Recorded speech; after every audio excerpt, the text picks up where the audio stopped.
कराची के इलाके आयशा मंजिल के करीब इमारत में लगी खतरनाक आग से 4 अफराद जान बहक, 1 जख्मी हो गया। 250 दुकानें जल गईं, करोड़ का नुकसान हो गया। आग दर्जे की दुकान में रखे सिलेंडर से लगी। पहले सिलेंडर लीक हुआ, फिर आग भड़क उठी। देखते ही देखते आग ग्राउंड फ्लोर से 5वीं मंजिल तक जा पहुंची।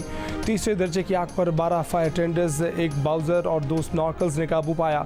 शॉपिंग सेंटर की इमारत सील कर दी गई।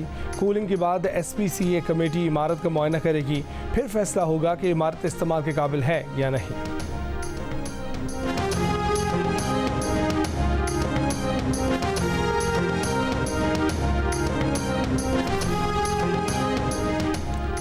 मेयर कराची मुस्तफ़ा वहाब का कहना है कि शहर के 4 मुख्तलिफ मकामात पर इमारतों का मुआयना शुरू कर दिया है। कराची में फायर सेफ्टी के बगैर इमारतें नहीं चल सकती। जिन इमारतों की मंजूरी सेफ्टी सिस्टम के बगैर दी गई, उनके खिलाफ कार्रवाई होगी।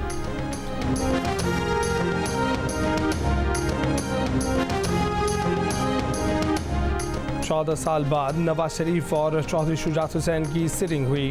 कौमी और पंजाब असम्बली में एडजस्टमेंट पर इत्तफाक हो गया।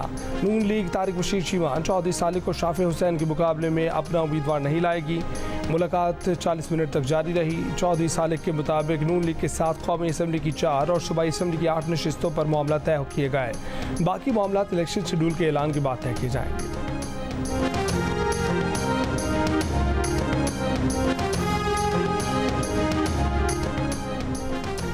निगरान वज़ीर आज़म अनवारुल हक काकड़ ने कहा है कि बानी PTI और उनकी पार्टी पर इंतख़ाबात में हिस्सा लेने पर अभी तक कोई कदगन नहीं।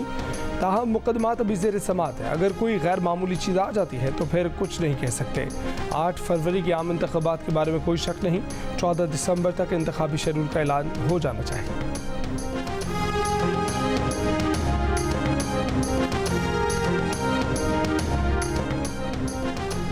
इसराइली फ़ौज का गज़ा पर 2 माह में 10,000 फ़ज़ाई हमले करने का दावा। इसराइली ज़मीनी फ़ौज खान यूनिस के बस तक पहुँच गई। हज़ारों फ़लस्तीनी घर बार छोड़कर मिस्र की सरहद के करीब रफ़ा जाने पर मजबूर। रफ़ा जाने वाले फ़लस्तीनियों पर भी हमले। रफ़ा में एक घर पर बमबारी से 9 फ़लस्तीनी शहीद। मकबूजा मगरबी किनारे में 4 फ़लस्तीनी शहीद। अल-क़स्साम ब्रिगेड ने शुजाइया में इसराइली टैंकों और गाड़ियों को रॉकेटों से निशाना बनाया। हमास ने कहा कि मसला फ़लस्तीन का हल इसराइल के गासिबाना कब्ज़े के खात्मे से होगा। इसराइली फ़ौजी तर्जुमान ने कहा कि हमारा काम यहिया सवार तक पहुंचना है और उसे ख़त्म करना है।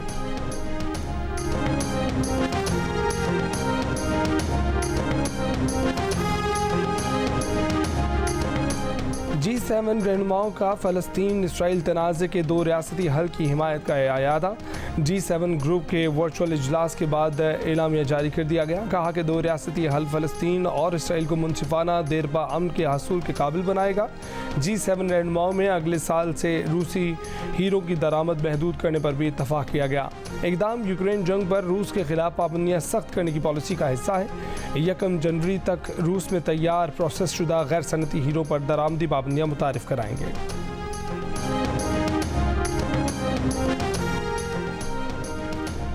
और अमरीकी शहर लास वेगस की यूनिवर्सिटी में फायरिंग, कई अफराद के ज़ख्मी होने की इत्तला। पुलिस ने बताया कि मुश्तबा हमलावर की लाश मिल गई है। फायरिंग का वाक़या university of Nevada Las Vegas के कैंपस में पेश आया।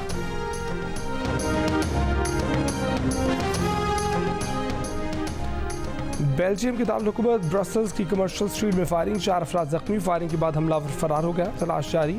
पुलिस के मुताबिक वाक़े में दहशतगर्दी का कोई सबूत नहीं मिला। COP28 सरबराह का आलमी इस बरादरी पर मौसमियात मुज़ाकरात मुश्तरका बुनियाद तलाश करने पर जोर। दुबई में अक़वाम मुत्तहिदा की COP28 मौसमियाती कॉन्फ्रेंस के अमाराती सरबराह सुल्तान अल जाबिर का बयान। कहा कि अक़वाम अपने कम्फर्ट जोन से बाहर निकले, मुतवाज़िन नताइज के लिए मुश्तरका बुनियाद तलाश करें, मुआहदे तक पहुँचने के लिए समझौते के आज़म के साथ काम करें। और कैनबरा में 4 रोज़ा मैच के दौरान दिन शान मसूद 156 रन्स के साथ इनिंग्स बढ़ाएंगे। पहले रोज़ पाकिस्तान ने ऑस्ट्रेलियन प्राइम मिनिस्टर 11 के खिलाफ 6 विकेट पर 324 रन बना लिए।